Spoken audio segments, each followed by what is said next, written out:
Assalamualaikum warahmatullahi wabarakatuh. Sama-sama yang kami muliakan para imam Masjid Al-Munawwar beserta seluruh pengurus Masjid Al-Munawwar dan seluruh jamaah alhamdulillah yang hadir di malam ini. Naam. Bismillahirrahmanirrahim. Radhiyallahu ankum.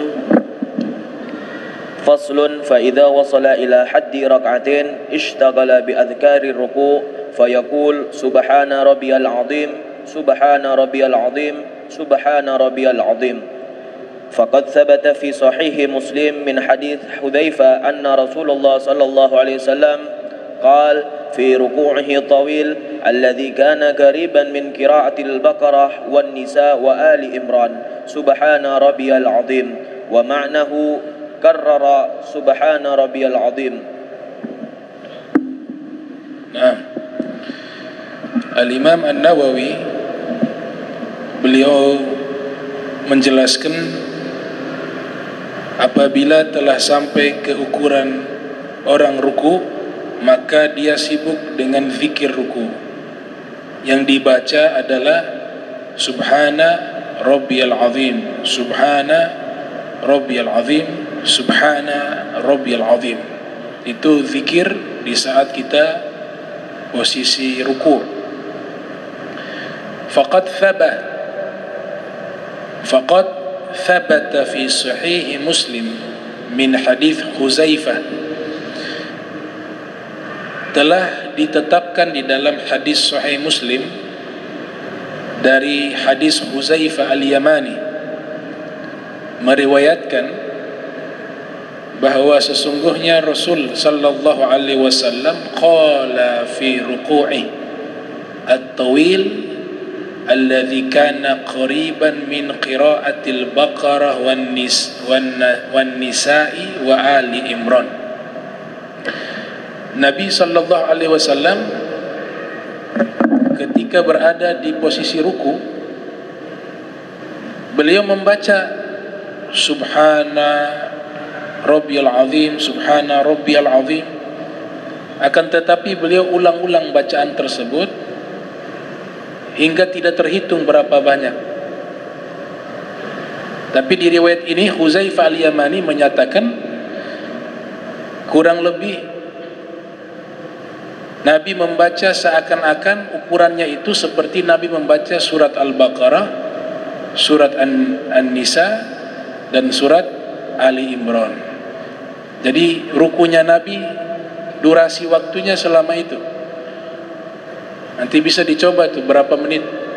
Surat Al-Baqarah, surat An-Nisa, surat Ali Imran. Itu rukunya Nabi. Dan sujudnya Nabi juga sama seperti itu. Sujudnya Nabi juga sama seperti itu.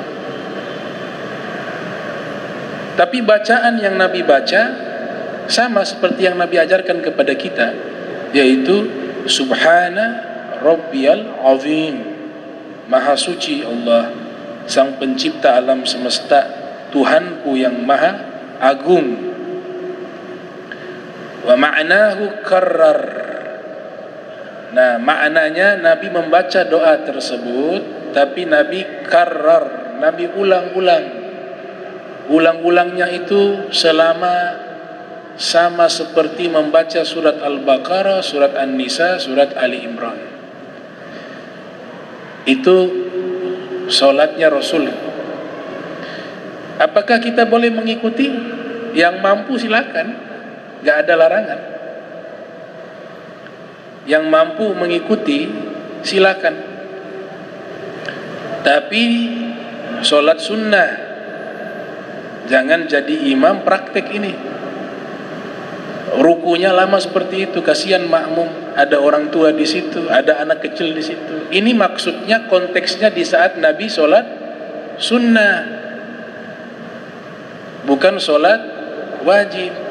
Kalau solat wajib, Nabi sudah menjadikan contoh, ringankan surat-surat yang tidak terlalu panjang, tapi yang sedang.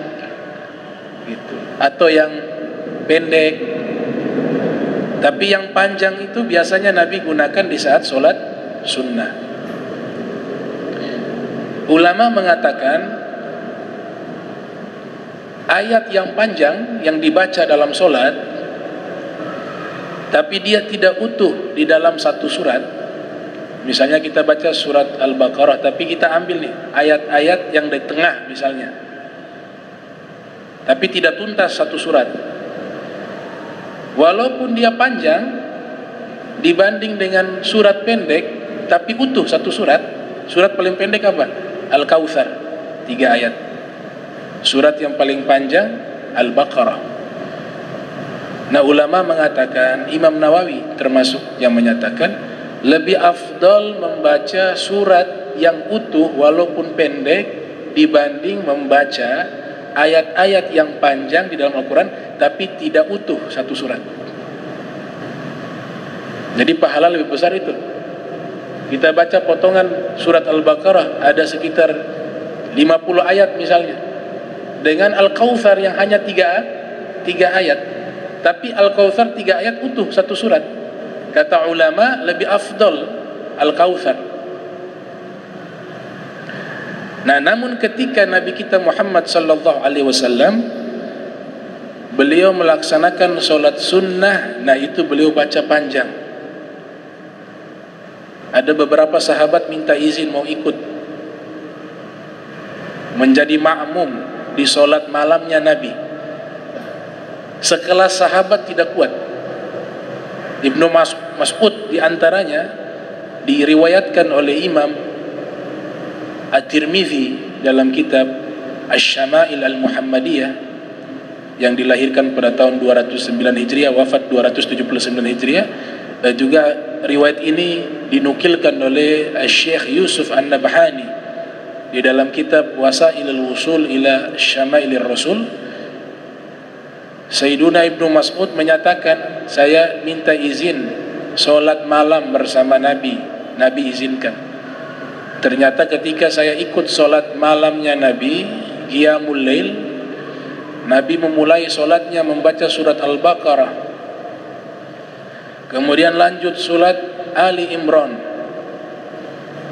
Setelah itu dalam satu riwayat menambahkan bahwa Nabi menambahkan lagi surat An-Nisa, Al-Baqarah, An-Nisa, Al-Baqarah, Ali Imran, An-Nisa.